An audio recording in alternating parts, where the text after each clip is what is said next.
गुरु की अनमोल बातें सीख गया तो जिंदगी बदल जाएगा। जो सब बदल कर रख दिया।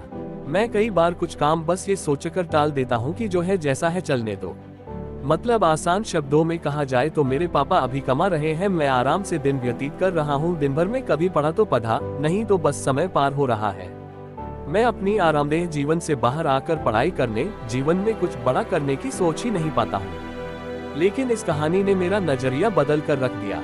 अब मैं समय का महत्व को पूरी तरह समझ चुका हूँ। बहुत ही बेहतरीन कहानी, एक बार जरूर पढ़ें। इसे पढ़ने के बाद आपका जीवन बदल जाएगा। 2 मिनट समय निकालकर जरूर पढ़ें।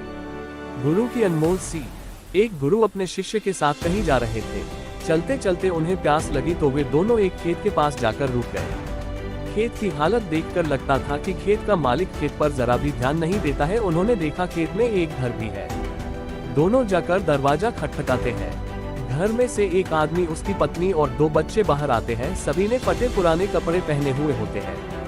गुरु कहते हैं, क्या हमें पानी मिल सकता है? काफी प्यास लगी हुई है। वो व्यक्ति उन्हें पानी लाकर देता है। फिर गुरु कहते हैं, आपका खेत इतना अच्छा है लेकिन इसमें कोई भी फसल क्यों नहीं बोई गई? व्यक्ति कहता है, हमारे पास एक भैंस है जो काफी दूध देती है, जिसे बेचकर और पीकर हमारा गुजारा हो जाता है, इसलिए बेवजह खेती क्यों करूं? गुरु कहते हैं, क्या हम आज की रात यहाँ रुक सकते हैं? कल सुबह होते ही हम यहाँ से निकल जाएंगे। व्यक्ति कहता है, ठीक है, आप यहाँ रुक सकते हैं। आधी रात होते ही गुरु अपने शिष्य से कहते हैं, उठो, हमें अभी के अभी यहाँ से निकलना है, लेकिन जाने से पहले हम इस व्यक्ति की भैंस को पहाड़ से गिराकर मार देंगे। ये सुनकर शिष्य को काफी बुरा लगा, लेकिन वो अपने गुरु की बात टाल नहीं पाया। वे दोनों रातों रात भैंस को मारकर वहाँ से भाग जाते हैं। 10 वर्ष बाद जब शिष्य अपनी शिक्षा पूरी कर लेता है, तब वो सोचता है क्यों न अपनी गलती को सुधारा जाए। उस आदमी के पास वापस जाकर उसकी मदद की जाए। शिष्य उसी गांव, उसी जगह वापस जाता है और देखता है वहां के सारे खेतों में दूर दूर तक काफी फल लगे हुए हैं और वहां एक बहुत बड़ा घर भी है। शिष्य को लगता है शायद वो आदमी सब कुछ बेच के यहाँ से जा चुका होगा। शिष्य वहाँ से वापस जाने लगता है, तभी वहाँ घर के आगे एक कार आकर रुकती है। कार में से वही व्यक्ति बाहर आता है जिससे शिष्य 10 साल पहले मिला था। शिष्य उसके पास जाकर कहता है, आपने मुझे पहचाना? मैं 10 साल पहले आपसे मिला था। व्यक्ति कहता है, हाँ, उस दिन को मैं कैसे भूल सकता हूँ। शिष्य कहता है, आप तो बहुत गरीब थे, आखिर आप इतने अमीर कैसे बने?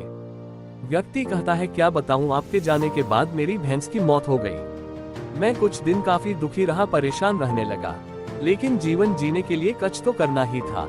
मैं लकड़ियां काटकर बेचने लगा, जिससे कुछ पैसे आए तो मैंने खेत की बुआई कर दी। फिर उससे और पैसे आए तो मैंने सारी जगह खरीद ली और फलों की बुआई करवा दी और आज मैं आसपास के इलाकों में फलों का सबसे बड़ा व्यापारी हूँ और मेरे पास लाखों रुपए हैं। अगर उस दिन भैंस की मौत नहीं हुई होती तो आज मैं इतना सफल नहीं हुआ होता।